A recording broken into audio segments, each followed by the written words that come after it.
No one gets married expecting to get divorced. Couples struggle to resolve conflict, which means when you get hurt, to be able to express that hurt in a way your partner receives without defensiveness, and for them to demonstrate that they understand you in a way that has you go, you know what? You really get it. You really get how you fucked up and hurt me, right? Thank you for validating my pain. I feel deeply understood by you. Couples struggle to get to that place. And so instead, they continually step on each other's toes metaphorically, and it's death by 1,000 cuts. It's not one big gash, it's a million micro, seemingly insignificant moments of disconnection that lead to divorce 10, 20 years down the line, or just growing apart. You become roommates. And so, how do we complete that cycle? Right? What are the mistakes that couples are making that they don't see coming early on in the relationship?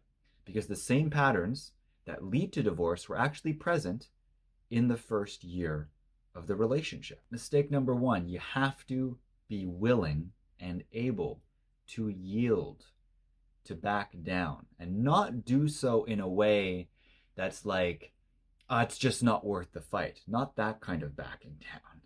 You also have to be able to stand up to your partner if what you're used to doing is holding your tongue, right? Yielding sounds like and feels like, you know what? You're bringing up a good point. You're right about XYZ, but not this thing. But I get what you're trying to get through to me there. I'm listening for the hurt. I'm not listening through the lens of what's wrong or bad about me.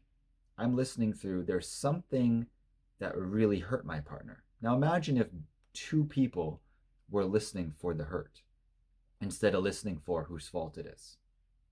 That shift alone can change everything for you. So we have to be willing to not let our ego get in the way, right? And your ego is that rigid, self-righteous part of you that is committed to being right instead of connected. So this is a matter of values, vision, and priorities as well, because we're acting out of alignment with what we say we value. So let's get really clear. Is connection one of the most important things to you or not? And then what are you willing to do about it? Because my ego is attached to being right. And if you let your ego win, then congratulations, you're right and alone. So that's the trade-off here. It's that simple. You have to prioritize connection. And then what does it look like to say, you know what, connection is the most important thing to me. How can I de-escalate my partner? How can they de-escalate me? How can I soften when I want to get rigid and puff up? And so there's two ways we do that. We get grandiose and we get into that one-up, more your bad position. Or if we're not busy making that person bad, we're busy making ourselves bad from the one down position. I make myself a victim. It's either I'm a victim or you're a villain. And that black or white, all or nothing positionality in the relationship will keep you at war forever. Number two, you have to understand how to be vulnerable. And we didn't have that modeled for us. So vulnerability is deliberately putting myself in harm's way. It's a risk, and it always viscerally feels like a risk. Otherwise, we end up the opposite of vulnerability is armored up. I have all these layers of self-protection, and the layers of self-protection are dismissiveness, minimization, invalidation, withdrawing, criticism. So armor shows up in a variety of different ways. Right? When I'm going at you, just as much as when I'm pulling away. So I'm trying to find that felt sense of where can I open up and be vulnerable. Vulnerability sounds like, that just hurts so much. I just hate it when you dismiss me like that. And I'm not saying you're a terrible person for dismissing me, but it just hurts my heart when you do that. Number three, we have to be willing to share our pain in a way that isn't criticism. that isn't making them bad or wrong, while also inviting accountability. And this is a very nuanced, challenging point. We have to separate these two concepts, accountability and fault. Can I take accountability, which means acknowledge how my actions hurt you? Even though I was good intentioned, it's very common for a partner to say something and the other one takes it the wrong way. Now, should I apologize for something you misinterpreted? That's going to be your ego coming in. I shouldn't have to apologize for something that you had misinterpreted, says someone who's going to end up alone the rest of their life. Right? We got to make light of this. That's pure ego, right? Versus, I can see how you interpreting it that way would be really hurtful. I could see how I came from a slightly vindictive place.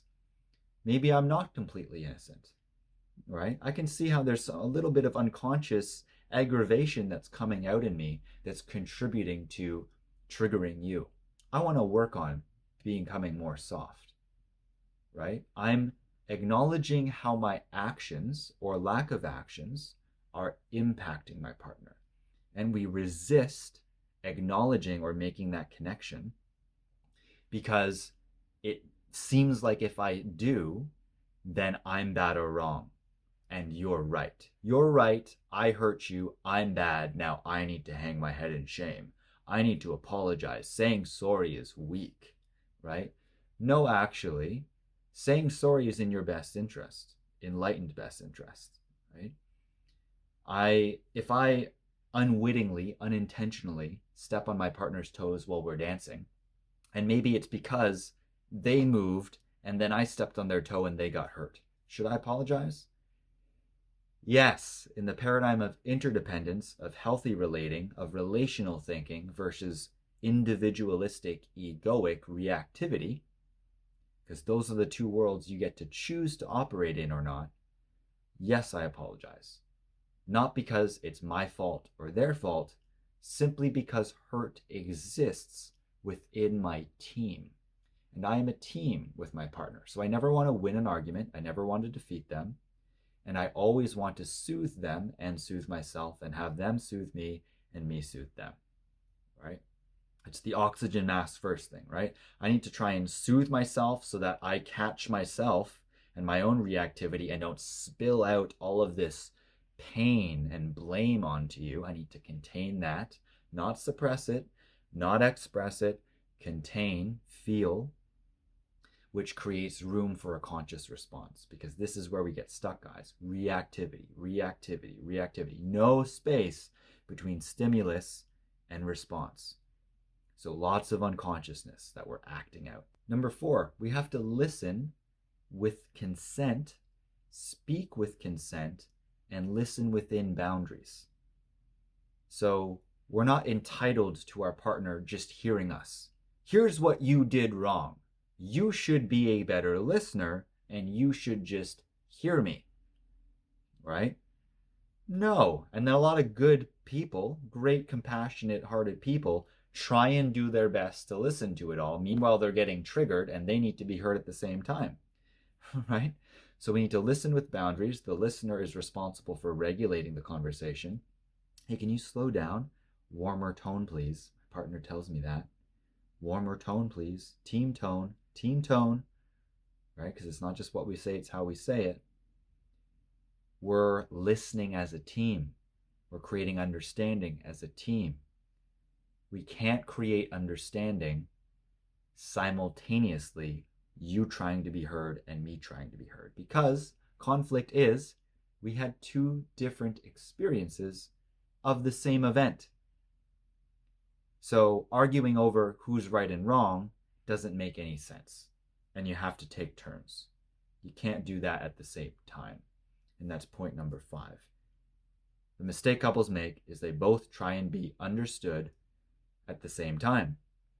Doesn't work because your point of view, because you had a different experience of the same event, contradicts their point of view. That's why partners go back and forth saying, yeah, I understand that, but here is my point of view. And here's why mine is more right than your point of view. You see where we get stuck here? And so there's that great metaphor of these three blind mice who are touching an elephant. They can't see, and they're all arguing over what an elephant is. One's touching the trunk, one's touching the leg, one's touching the tail. And it says this an elephant's like a hose. An elephant is like a tree. An elephant is like a broom. And they're all right because they're touching a different angle or perspective of the same one truth. And this is what helps us yield out of our ego. We have to bring curiosity back in, to bring that frontal lobe online. Your ego thinks it sees everything, not a sliver of reality, even though that's the truth. You see a sliver of reality, and it's not obvious, and it's not common sense. And now you're arguing over what's obvious, objective, and common sense instead of validating your partner's subjective experience, which is different than yours.